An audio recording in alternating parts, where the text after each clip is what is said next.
Welcome to Creators Corner, a Charlevoix Circle of Arts YouTube series where we highlight a new Michigan-based artist every second Monday of the month. Hello, I am Ebony Amber, your host of Creators Corner here at Charlevoix Circle of Arts Gallery. And today our guest is Margie Guyot. It's a thrill to be here. It's a thrill. I'm glad. I'm thrilled to be here too, especially because Margie is an amazing painter who has participated in the Summer Salon here at Charlevoix Circle of Arts, and she's been a regular in the Paint Out events, even winning first place in the 2023 Paint Out show. She also won first place in 2019 for a juried exhibit called Still Life with Soup, and she has had a solo exhibit here at the Circle in 2018 called Margie Guyot, Not So Still Life, right? What was that about? What was Not So Still Life about? I like doing still lifes that are not the same old thing, like the bunch of onions in a wine bottle with dark brownish colors. It's like I want crazy stuff and wild colors. And is Not So Still Life, was it movement? Were you trying to capture that too, or just through your colors? I probably through the colors. Yeah. And I've heard that you've been part of the Circle Arts Gallery for a really long time. Do you know how long you've actually been a part of it? I have no idea. Years and years? Over a decade, would you say? Oh, probably. Wow. Probably. You know, you get to be my age and, 2 years since, it's like, oh, I guess that happened. Yeah. What the heck. So you've been part of the Circle Arts Gallery for probably over a decade, which means how long have you actually lived in Michigan? Michigan? Probably about 45 years. 45 years, wow. Very cool. And always in the same spot, or did you move around? Okay. No, started out in Northville, then went to Farmington Hills, and finally ended up in Eastport. Nice. Is that where you're at now? Yep. I haven't been there yet, but I guess I'll... You're missing a lot. I am? I would love to go. Maybe I'll have to go haunt your studio one of these days. Yeah. I would really like to do that. So, have you always been artistic, or is this something that sort of evolved over time? Yeah, I always liked art. I remember my dad bought us finger paints, and he made a table for us out of an old door in the basement, and my sister and I would sit down there and do finger paints. And every Saturday, for as long as I could remember, I would go to art classes at the art museum in Davenport, Iowa. So that just got me used to using art materials. It seemed so natural. And then all through school, I was always the school artist up until I hit high school. And the art teacher there was gross. Oh. And he had a crew cut, and he had nose hairs. Oh, it's getting worse and worse. And he would walk around with his tongue out. And I was into like realism. I wanted to paint landscapes, and this was like the late 60s, and he was into abstract. And he hated me because of it. I wanted realism. And then he found out I was in band, and he says, you can't be in both.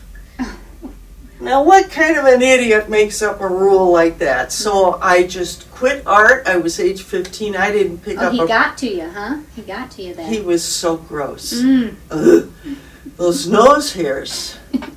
So then I just went. I was a musician from then on. What did you play? Sax. Oh, yes. Nice. Band. Those were my people. Yes. It's not a far stretch from art, No. Creating music. No. So it was fun. I mean, I majored in music when I was in college, and I even marched in Nixon's inaugural parade. Wow. Yeah, and I had contacts at the time. I wore contacts, and right at the start of the parade, it was windy, it was January, and two big cinders blew up into my eyes, and I remember having tears running down my face the whole time I marched for Nixon's inaugural parade. You were just so happy to be there. You were just crying. It was just a very weird day. Yeah. Yeah. So how long did it take you to get back into art after that? Well, years passed, and I was married and living in a rotten trailer park in a broken down trailer in Farmington Hills. And the old guy next to me he fancied himself as an artist, and he subscribed to Southwest Art magazine. And every time he would come in the mail, he'd call me over, hey, the new magazine's in. So we'd sit and we'd look through it.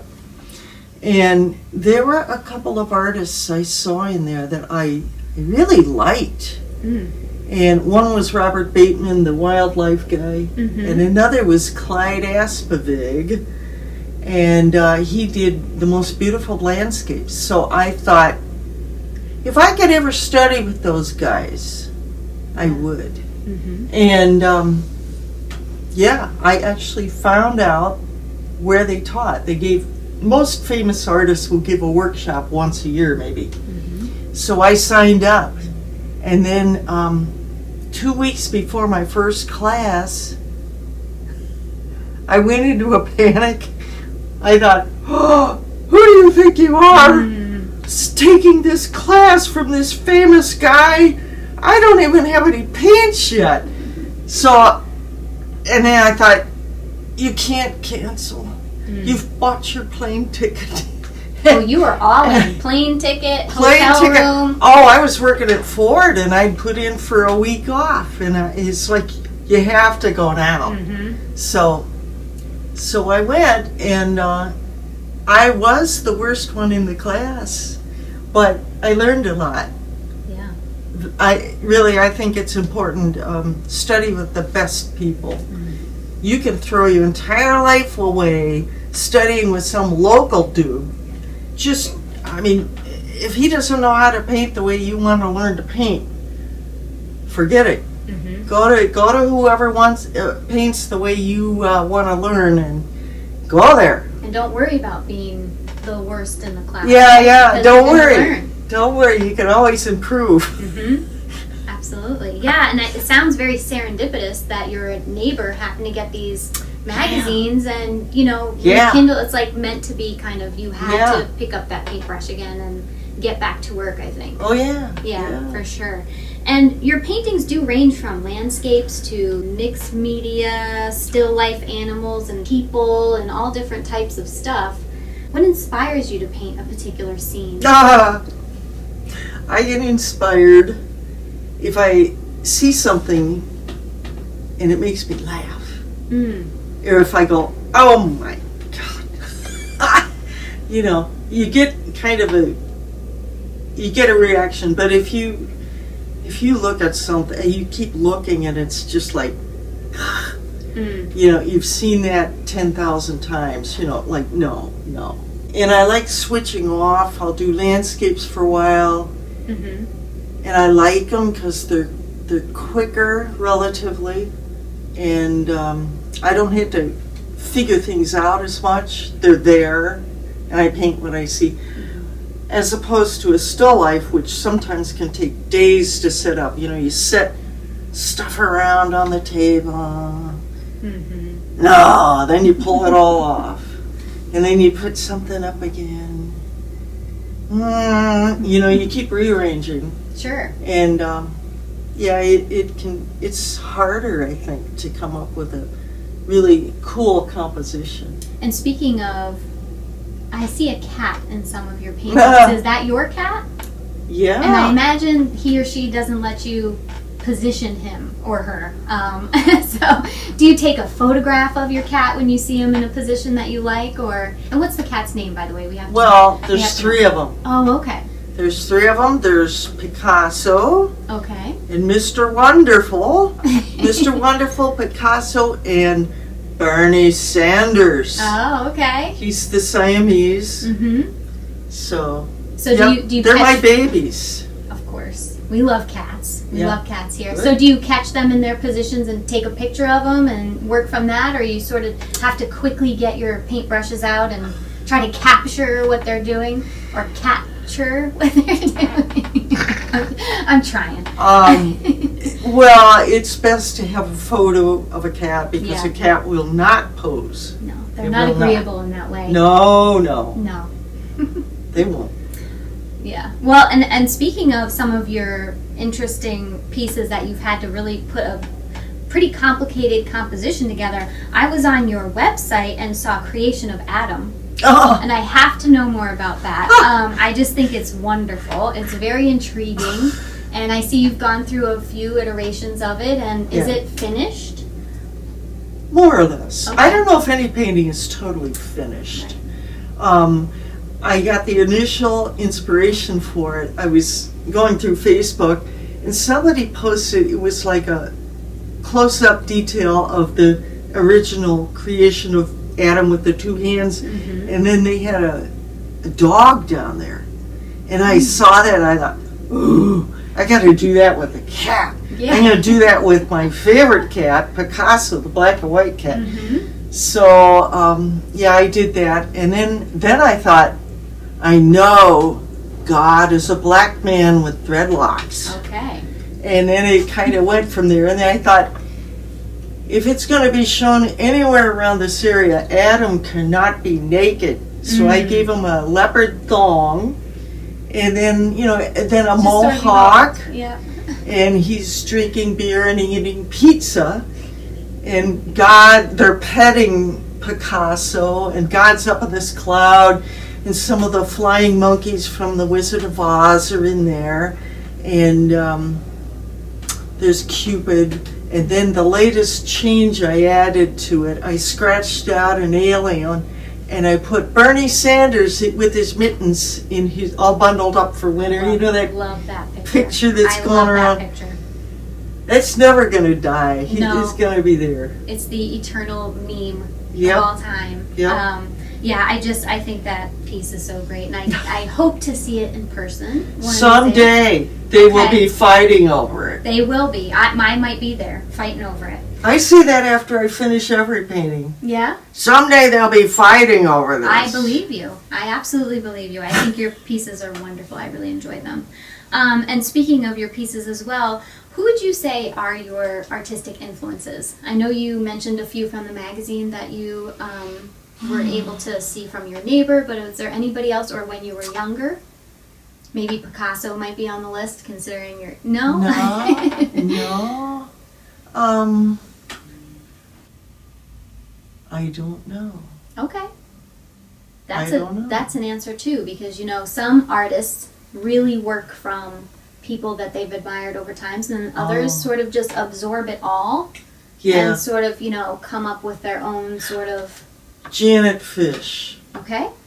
Do you know her? I'm not sure I'm familiar. Oh, Janet Probably if Fish. I saw it, I would... She does the most beautiful still lifes. Mm. I love her stuff. In fact, I got to study with her for a week over in the French Riviera. Wow. And that was really good. Yeah, one night we had champagne and I ate snails. Oh, okay. Escargot, one of my favorites. Yeah, I think you gotta have champagne, a couple glasses before you can eat Where a you get what you snail. have. But yeah, and then, I always liked Robert Bateman and the landscape painters, Clyde Espivig. Nobody's heard of him out here, but you go out west and, he's very famous. What is it about landscapes that inspire you? Well, I like landscapes because they seem so peaceful. Mm.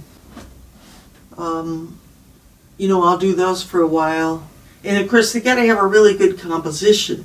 Mm-hmm. I always use a little viewfinder, and it helps with the composition. Mm-hmm.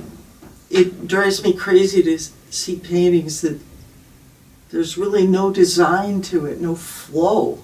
Mm. But yeah, I'll do a complicated still life for a week or two, and then it's like, oh my God, I got to get out there and paint some landscapes. Then I'll do landscapes for a while, and then I think I'm sick of blue and green. I got to paint something red or purple, or So it flops back and forth.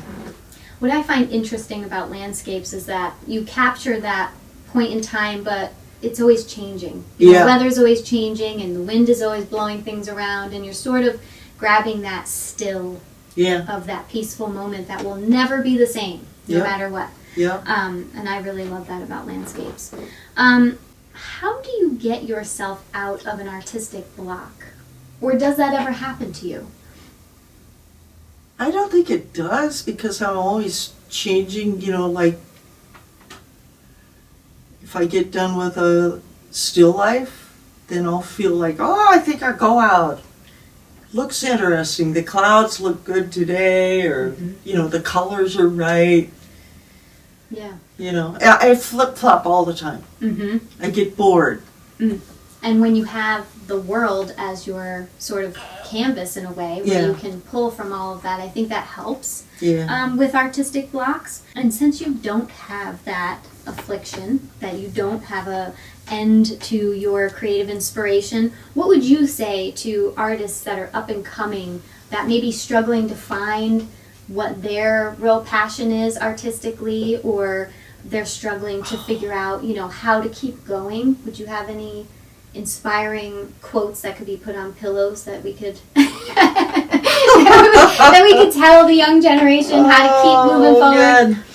Well, I think you just gotta paint a lot, draw a lot, and I think of my one of my friends. I will not name her, but she went to U of M, got this degree in art, and I don't think she ever painted again. And it was because the teacher had browbeaten her so much, it just killed all the joy she ever felt about doing art. So I think you got to be really careful about, teachers. They can be real downers. Well, like that high school art teacher. Exactly. He didn't like me. You can't do both. And it's like, I think you got to just move around if you're not happy with that teacher. Or, just try something else. Yeah, absolutely. So what do you do when you're painting? Do you like to listen to music? Do you watch a soap opera? Do you, have your tea set up, and do you have to have like a specific layout, or how do you create? What's going on around you? Well, I usually like listening to the classical radio station. I never listen to talk radio. It's too depressing. People drive themselves into fits listening to arguments on, talk radio. It's like, the heck with that. Just put on some classical music and just kind of zone out. Nice. Yep, I agree with that. I kind of like that vibe myself. Margie, what do you like to do when you're not painting? Gardening. Gardening, yes. You'll have to come out and see my yard. I'm coming. I'm definitely coming. Yes. I gotta see the town. I gotta see your studio. I gotta see your garden. The big town of Eastport. Yeah. Oh. Yeah. There's a post office and a grocery store.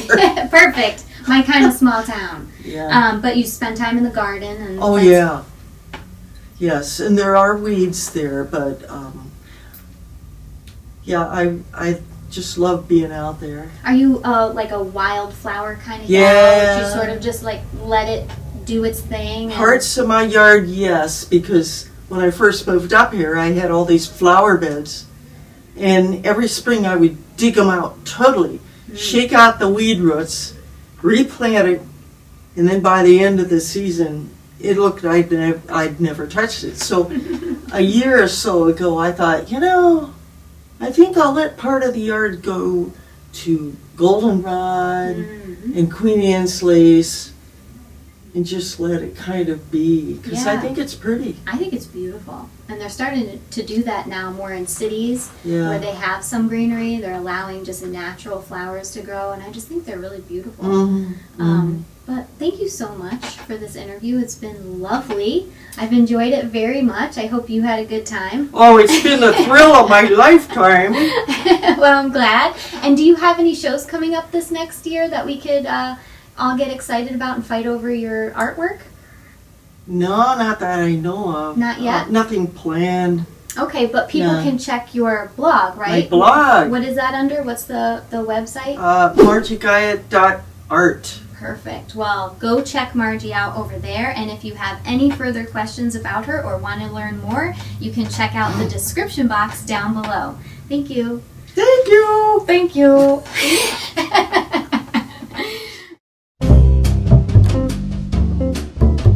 Thanks again for watching Charlevoix Circle of Arts Creators Corner.